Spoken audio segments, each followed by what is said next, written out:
Bueno, buenas tardes, buenas noches, buenos días.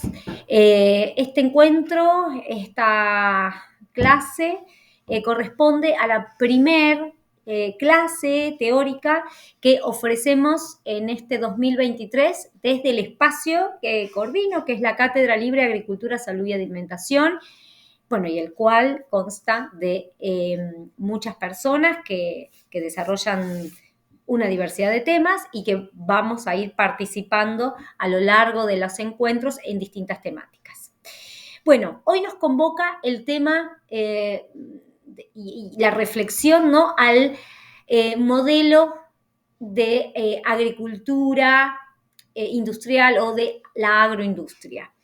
Y bueno, dada la bienvenida y el agradecimiento por la conexión, paso a compartir pantalla y la presentación que vamos a compartir y que vamos a explicar corresponde a la clase presencial que tuvimos justamente el día de ayer, que fue jueves 29 de junio, a las 6:30 nos juntamos en el aula 5 de la Universidad Nacional de la Patagonia San Juan Bosco, en Puerto Madryn, Patagonia, Argentina, y esto lo digo para quienes no conocen el espacio de la cátedra. Bueno, integramos una cátedra libre de esta institución.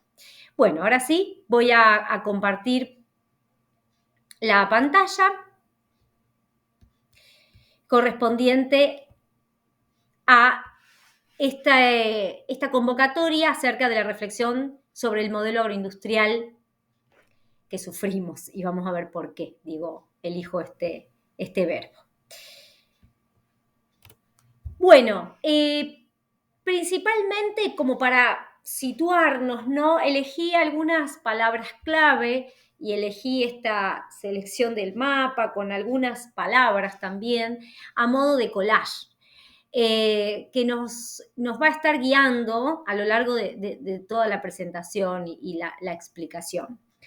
Vamos a hablar de cuestiones de territorio, y el territorio lo concebimos como un espacio multidimensional, no solamente una superficie de tierra o de agua, sino como también esa superficie de territorio de agua, pero sumada a otras dimensiones, sobre todo la dimensión biológica, la dimensión humana, cultural, social, histórica. Por lo tanto, vamos a considerar un territorio ampliado cada vez que decimos territorio.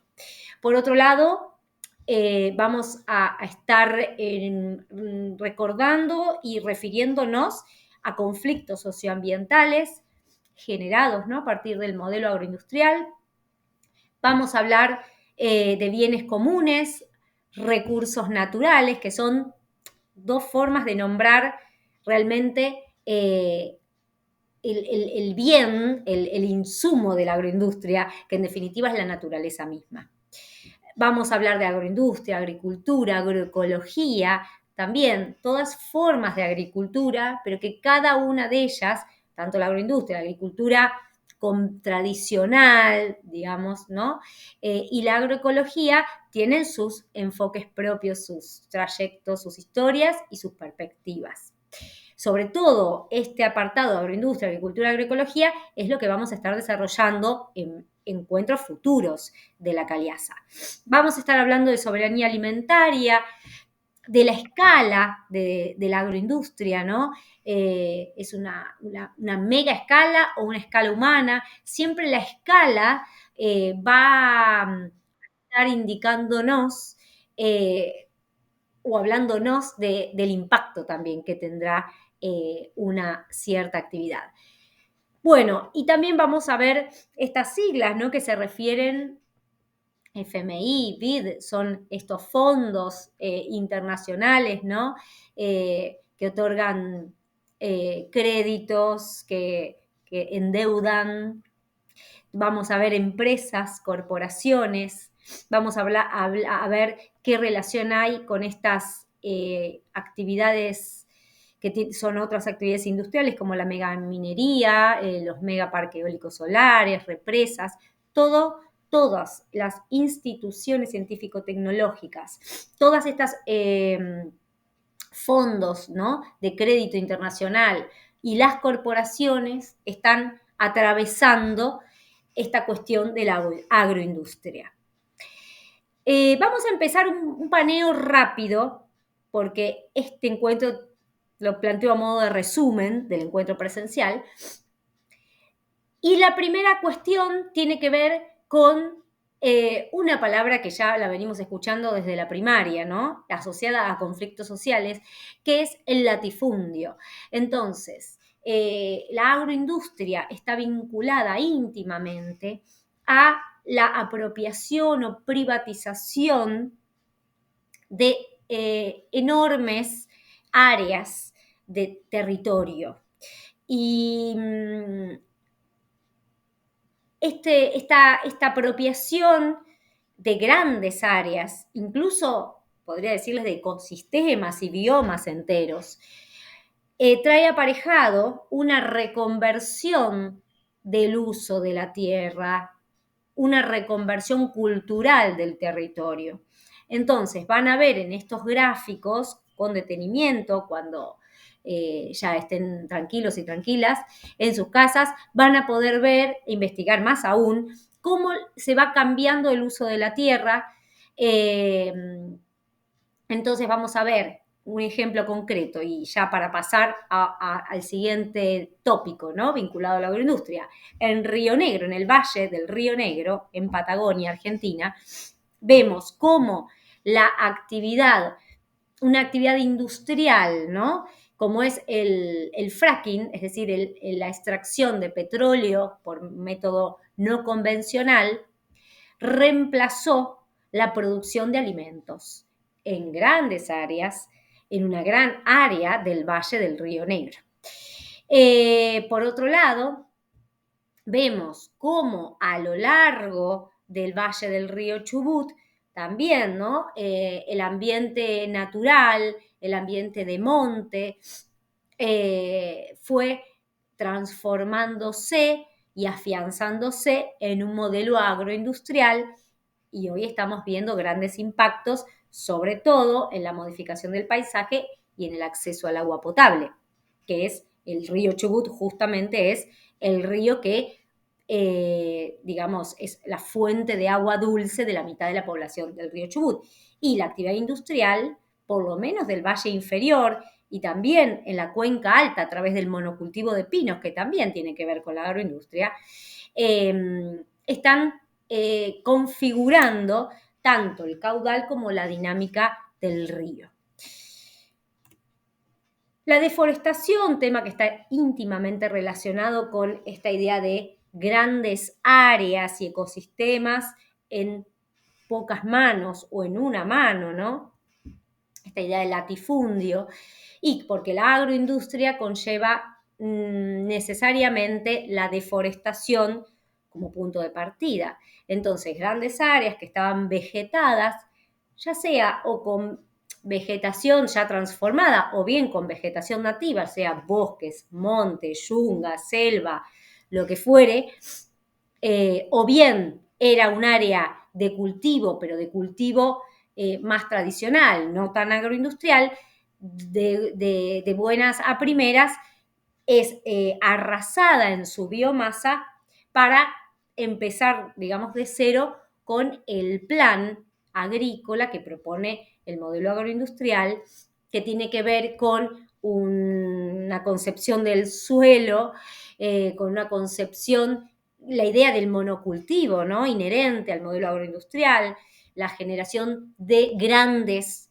volúmenes, toneladas y toneladas de una sola especie, que son las que conforman y van a estar presentes en el área cultivada, una baja total de la biodiversidad de todos los tipos de vida, ¿no? De insectos, otras plantas, animales, mamíferos, aves, lo que se les ocurra. Y la deforestación lo que lleva, sobre todo, tiene que ver con un desaprovechamiento o un escurrimiento de las aguas, del agua dulce, ya sea por rocío, precipitaciones, incluso nevadas. Al no haber vegetación en los suelos, el agua que cae escurre bueno, por las pendientes hacia el mar o hacia las pendientes más bajas, y en ese discurrir arrastra nutrientes, modifica la textura del suelo y bueno, y genera otros problemas socioambientales que tienen que ver con las inundaciones y con las sequías en otro lado, ¿no? La vegetación funciona como amortiguadora de las precipitaciones, como reservorio de agua, si queremos decirlo, ¿no? Entonces, cuando la vegetación no está, porque fue arrasada, como por ejemplo se ve en esta foto, el agua discurre hacia otro lado y se pierde en ese lugar y se acumula en otro, pero no es agua potable, porque en general cuando cae en estas zonas ya fueron fertilizadas, fumigadas o tienen una cantidad de nutrientes excesivos por la fertilización misma, entonces esa agua arrastra todo este concentrado químico, ¿no? Tóxico hacia los puntos más bajos. Entonces son dos las problemáticas, la pérdida de agua, pero también el arrastre de los tóxicos que van con esa agua. Bueno, solo para nombrarlo, no nos vamos a detener acá, pero que no tenemos todavía acá en esta región, y sí está ocurriendo este proceso, en otras regiones está más afianzado, es el tema del reemplazo, ¿no? De la maquinaria conducida o traccionada o dirigida por una persona hacia este modelo de manejo remoto o control remoto. Y acá tenemos tractores que se manejan desde la distancia, drones fumigadores, bueno, y una serie de otras tecnologías que yo seguramente no las conozca y que ya se deben estar pensando e incluso implementando, ¿no? ¿Qué problema tiene con esto? Tiene esta cuestión. Primero, que tenemos un campo, y cuando digo un campo hablo de la zona la zona sojera, pampeana, ¿no? Litoral o chaqueña, un campo sin comunidades viviendo, sin campesinado activo viviendo en esas localidades, ¿no? Se observan campos vacíos de comunidades humanas, me refiero, ¿no? Entonces, esta propuesta de trabajo remoto incluso lleva aún más a afianzar aún más este modelo del campo despoblado, pero a su vez se suma otro factor, el hecho de que no sean personas las que fumigan, las que cosechan, aumenta el desempleo, pero también aumenta la frontera agrícola porque ya no hay ningún límite humano a la fumigación. Las empresas ya no tienen que pensar en la salud de la persona que fumiga, si es que pensara, no tiene que pensar, las barreras se amplían, eso es lo que quiero decir. Entonces, este tipo de tecnología, como siempre, ¿no? Y lo que vamos a ver, la tecnología no siempre aumenta la cantidad de alimentos para solucionar esa población creciente y hambrienta que teóricamente es la que tracciona el modelo agroindustrial, sino que lo que hace es ampliar las fronteras agrícolas y generar más problemas socioambientales de los que había antes. El tema del agua es central en la agroindustria, ¿no? En la problemática que genera la agroindustria. Primero, que hay en general en las zonas con grandes cultivos, hay una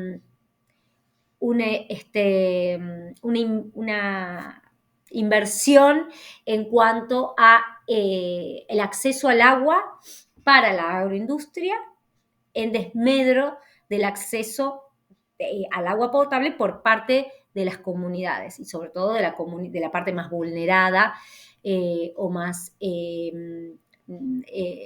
digamos, de bajos recursos de las comunidades. Otra cosa que se observa es que cuando hay crisis hídrica, por ejemplo, nunca el agua es, digamos, acomodada o recortada a los sectores industriales, sino que salen ordenanzas y leyes que restringen el uso doméstico del agua. Entonces, ahí se ven las políticas públicas, ¿no? Que cuando no hay agua, las empresas nunca se van a quedar sin agua para producir lo que produzcan, sean que produzcan cuestiones vinculadas a los metales, a las industrias de otro tipo, pero sobre todo a la agroindustria. Y esto habla de una justicia hídrica ineficiente, ¿no? De inequidades, perdón, en cuanto al acceso al agua por parte entre la parte industrial y la parte de las comunidades. Bueno, y el modelo agroindustrial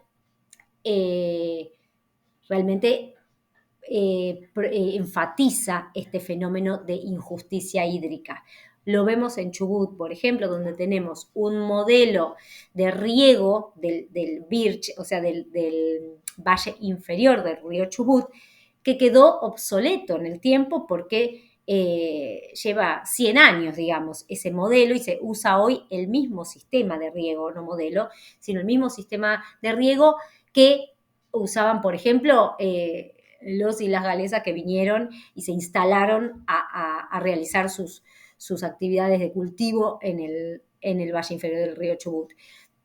Ese sistema hace que no sea eficiente el aprovechamiento del agua en un contexto de cambio climático, con caudales cada vez más disminuidos y con dinámicas cambiantes en cuanto a precipitaciones y demás.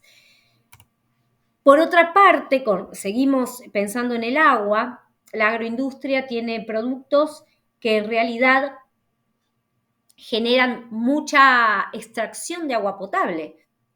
La agroindustria sería como una minería de agua potable, ¿no? Porque en realidad, sobre todo cuando esos productos se exportan, también lo que se está exportando es agua potable.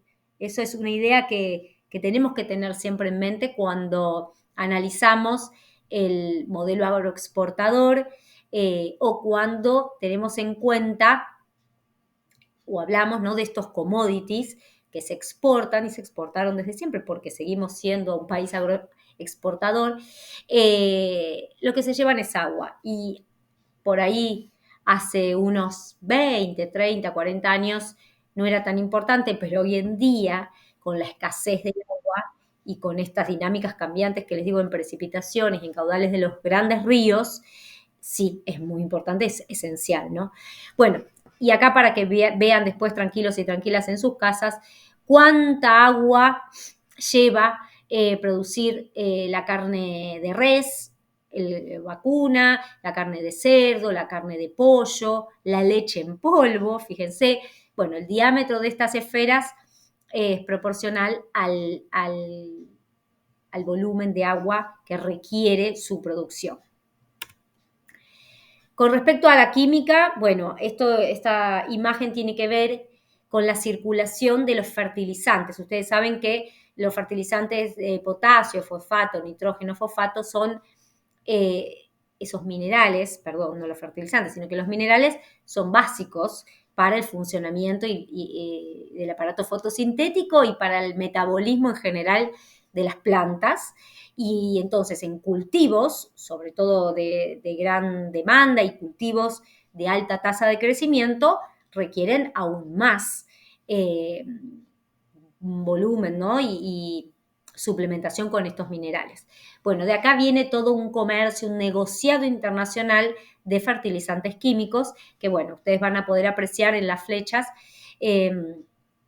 Bueno, y ayer contaba justamente Demian, nuestro compañero, cómo afectó, por ejemplo, la guerra en Ucrania, entre Ucrania y Rusia, porque Rusia es uno de los productores más grandes de potasio. Entonces, Rusia bloqueó la venta, la salida de potasio, y entonces toda la cadenita subsiguiente en los países que dependen de ese potasio hizo aumentar los precios en cada uno de los eslabones de la cadena. Entonces, fíjense, y Demian remarcaba lo frágil que es este modelo agroindustrial porque depende de situaciones que ocurren en otros territorios totalmente lejanos y aparentemente sin relación, ¿no?, con nosotros. Pero bueno, la agroindustria siempre nos recuerda que estamos siendo parte de este engranaje extractivo internacional, ¿no? Bueno, el tema de cómo esta diapositiva tiene que ver con cómo las corporaciones se unen y se hacen más poderosas, simplemente tener en cuenta eso, ¿no? Que cada vez estamos ante presencia de corporaciones de la agroindustria que son menos, pero son más poderosas, ¿no? Es la concentración del poder en pocas manos. Y bueno, y el ejemplo clásico, ¿no?, es la unión, la compra de Bayer, de la compra de Monsanto por parte de Bayer, ¿no? Entonces ahí tenemos productora de medicinas, de remedios y algunas otras cosas, fertilizantes también, agroquímicos, y bueno, y Monsanto, que es una grande también productora de agrotóxicos y también de eventos transgénicos, por ejemplo. Bueno, el tema de las semillas y su patentamiento, y acá más que nada sabemos que hay una ley de semillas que está siempre ahí en litigio. Hay propuestas de ley por parte de las comunidades, hay propuestas de ley por parte de las asociaciones de semillas y desde la parte estatal también. Hay una puja, lo que quiero decir, ¿no?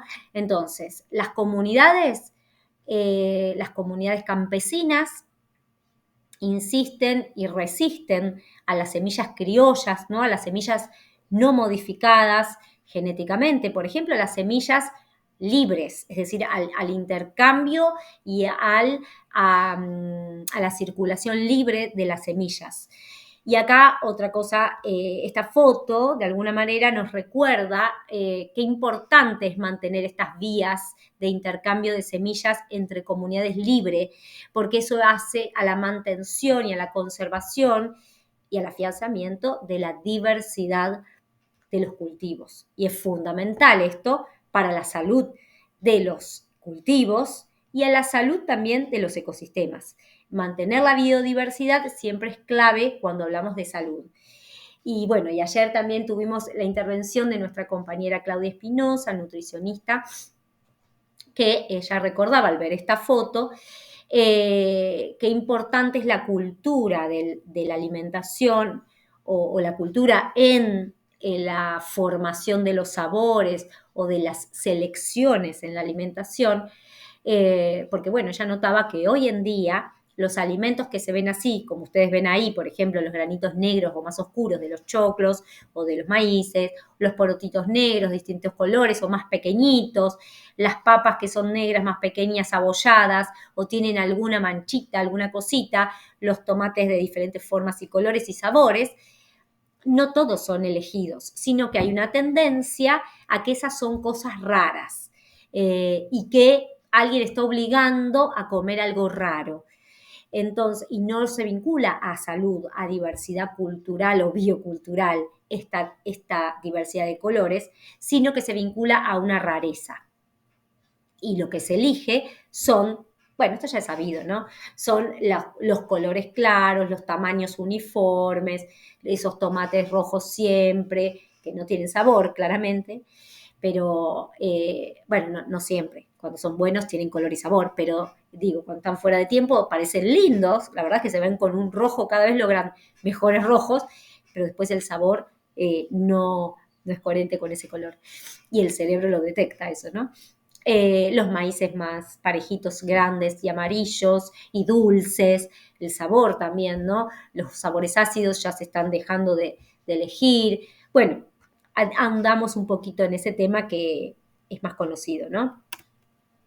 Bueno, esto ya lo nombramos un poquito cuando hablamos de la concentración de poder en pocas manos, la monocultura de la exportación de commodities por la generación de divisas, ¿no?, y la necesidad de dólares que siempre tienen los países de Latinoamérica, hace que caigamos y que nos impongan de alguna manera una agroindustria, por ejemplo, productora de soja, ahora ya están, tenemos pero también productora de trigo, de maíz, pero bueno, como emblema, ¿no? La producción, el monocultivo de soja es lo que nos recuerda esta tiranía, ¿no? De la agroindustria y esta ampliación constante de la frontera agrícola porque nunca alcanzan las divisas. Eh, y esta tensión, ¿no? Que también depende del comercio exterior, cosas que son muy externas a las comunidades que viven en los territorios. Y bueno, es una característica bien típica de la agroindustria, ¿no? Bueno, por otro lado, recordábamos cómo si bien hay una concentración de poder en quienes producen los agrotóxicos, el patentamiento de semillas y los eventos transgénicos, también hay una concentración de poder en las empresas que comercializan la producción de la agroindustria. Bueno, y acá vamos viendo, y Demian también mostraba ejemplos de cómo hay muchas marcas de estas que son solo una. Bueno, está el caso de Unilever, el caso de Nestlé. Tenemos cadenas de supermercados que ahora ya producen, ¿no? Y ponen la marca en productos tan variados como legumbres, productos de limpieza, de higiene, todo. Agroquímicos, de todo. Entonces, como hay corporaciones o empresas que tienen una versatilidad enorme porque van comprando otras industrias más pequeñas. Entonces el poder, tanto de la producción como en el caso de la comercialización, cada vez está en menos manos. Y manejan los precios y demás, ¿no? Los accesos a esos productos. Bueno, acá comentamos un poquito y Claudia otra vez tomó la palabra y comentó el problema sobre todo en las sociedades urbanas, con el tema de la comida ultraprocesada, que es la comida derivada de la agroindustria, ¿no? La comida ultraprocesada le llamamos a esa comida que no solamente pasó por un procesamiento como podría ser la harina, que es algún cereal que fue molido, y bueno, y está la harina, envasado, sino que además de ese proceso pasó otros varios procesos más que le aseguran durar, que duren tiempo en buen estado, entre comillas, ¿no? En la comercialización por todas esas mega empresas que vimos que comercializan y se llevan los productos kilómetros y kilómetros de distancia, tienen que durar tiempo, tienen que resistir distintas temperaturas, distintas condiciones, bueno, esos ultraprocesados claramente son alimentos que están modificados y tienen aditivos alimentarios como conservantes, emulsionantes, colorantes y saborizantes. Bueno, y hablábamos ayer un poco de los saborizantes, que bueno, muchas de las que estábamos ahí no sabía, yo la verdad que me desayuné hace muy poquito, que existen ya saborizantes químicos, por ejemplo, muy específicos, por ejemplo, con sabor a la hamburguesa de pollo de McDonald's, otro que tiene sabor a la milanesa de no sé qué, otro que tiene sabor, bueno, los sabores a humo, ¿no? Bueno, y así sucesivamente. Sabor a palta, todo tiene sabor y nada es. Entonces, por eso ponemos siempre alimentos entre comillas, ¿no? Porque siempre esta agroindustria deriva en productos, o casi siempre, o hay una tendencia, por no decir siempre y ser tan rotunda, hay una tendencia en que estos productos derivados de la agroindustria deriven, bueno, como en este dibujito que hay acá, en la comida chatarra, con mucho sabor, mucho estímulo cerebral y con un cambio en la cultura alimentaria que se va, una cultura alimentaria que se va empobreciendo en diversidad y en elementos saludables también. Bueno, esto lo voy a pasar rapidito, tiene que ver con las certificaciones de producto orgánico, de producto agroecológico, si fue cultivado por una cooperativa, si fue cultivado a través del comercio justo. Bueno, todo esto es para que pensemos que cuando pagamos un alimento, por ejemplo, ¿no? Que dice ser orgánico, vieron que en general es muy caro ese alimento porque los sellos y las organizaciones de alguna manera que avalan que ese producto es orgánico, cobran precios altos en general, ¿no? Entonces, nos preguntamos por qué un alimento bueno, saludable, que no fue cultivado con agrotóxicos, por ejemplo, tiene que ser mucho más caro. Es decir, una persona que no tiene plata para pagarlos, sí o sí tiene que comer alimentos con agrotóxicos. Entonces, es tremenda esa reflexión, ¿no? Quien tiene plata puede acceder a alimentos saludables y quien no tiene plata, no, se enferma. Bueno, es simplemente para reflexionar sobre eso esta filmina.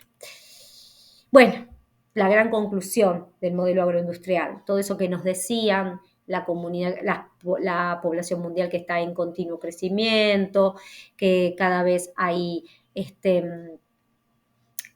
una población en continuo crecimiento y con hambre, y que hay que darle de comer. Es rara, ¿no? Esta idea de una población en continuo crecimiento y que hay que darle de comer. Eso va bien contrapuesto a la idea de soberanía alimentaria, ¿no? Y de decisiones y de capacidades de los pueblos y las comunidades de autoabastecerse. Pero bueno, esas dos ideas fueron usadas para la implementación y justificaron la implementación de estos modelos de altos costos socioambiental, pero la cosa es que el hambre se queda. Bueno, ahí tenemos un poco unas dimensiones, ¿no? Que tienen que ver con qué debe estar presente para que el hambre no esté en las comunidades o que las comunidades puedan estar saludables, por decirlo de otra manera. Tiene que haber una adecuada nutrición, el acceso al agua potable. Eso es crucial y no es común hoy en día. Servicios adecuados sanitarios, bueno, salud en líneas generales, ¿no? Acceso a la vivienda, educación, buena información. Y bueno, recordar que hace muy poquitito, no sé si hará 2, 3 años, murieron hoy en día en una situación, en un pueblo que había escuelas, que había una sala o un hospital, igual murieron niños por hambre, por no tener acceso también a sus actividades tradicionales. Niños wichí, una comunidad del norte de Salta, sus familias sin trabajo, sin posibilidades de ejercer las actividades que ejerció siempre la comunidad por el avance en la frontera agrícola justamente, murieron por desnutrición. Entonces, por un lado tenemos el problema del sobrepeso por la malnutrición derivada de estos productos de la agroindustria, pero por otro lado tenemos comunidades desnutridas que pasan hambre, y sobre todo pensando en las infancias, por el avance de la frontera agrícola. Por lo tanto, la conclusión es que la agroindustria claramente es una falacia a la hora de pensar que va a responder las cuestiones vinculadas a la nutrición o a la salud o al hambre del mundo. Bueno, y terminar recordando, ¿no?, cómo una institución como el INTA censuró los resultados obtenidos de un estudio internacional de la Fundación Sprint, creo que de Países Bajos, con origen en Países Bajos, esta fundación que financió un estudio para evaluar la concentración de agrotóxicos, creo que eran más de 40 agrotóxicos, se evaluaron en sangre, heces y orina de distintas comunidades fumigadas del mundo. En Argentina, los resultados se los dejo acá para que los vean, pero bueno, una persona que fue testeada, integrante de Naturaleza de Derechos, que fue la agrupación que publicó los resultados finalmente, una integrante fue testeada y en su sangre, en sus heces y en su orina encontraron un promedio, no sé, de 8 agrotóxicos de los peores, glifosato, había clorpirifos, 2,4-EDT, o sea, una variedad con siglas que no no conocemos, pero ella particularmente tiene 8 agrotóxicos en su cuerpo. Y bueno, hay un resumen que se los vamos a mandar por correo con más resultados de este estudio, pero son terribles, digamos, y por eso la censura, ¿no?, del INTA.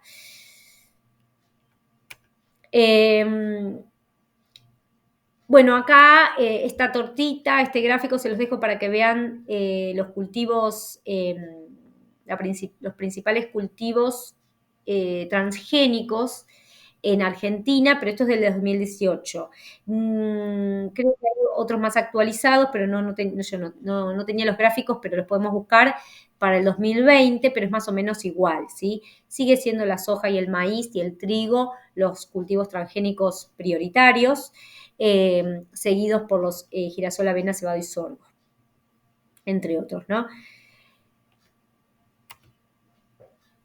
Bueno, fíjense que estaban festejando, Nación festeja 25 años de cultivos transgénicos en la agricultura argentina desde 1996, década tremenda, hasta el 2021. Bueno, ya estamos en 2023, así que son 27 años de cultivo transgénico y en este interín aprobaron claramente como ustedes bien saben, ¿no? El trigo también HB4, resistente no solo a la sequía, sino también al glufosinato de amonio, y ya se está aplicando en algunos molinos y ya está formando parte del pan de algunas comunidades.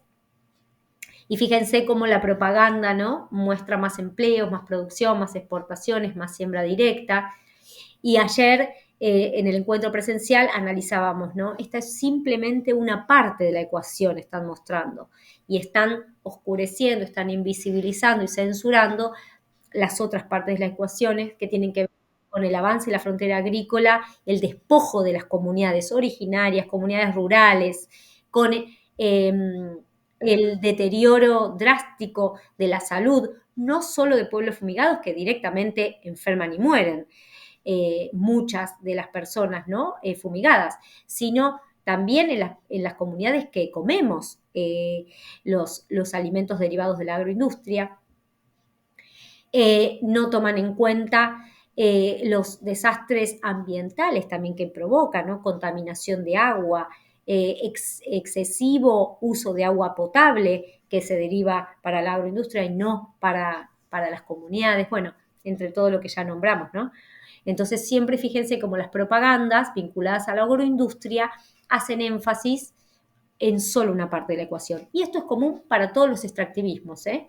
La minería, el fracking, siempre hacen hincapié en esto, empleos, exportaciones y alguna otra cosita más.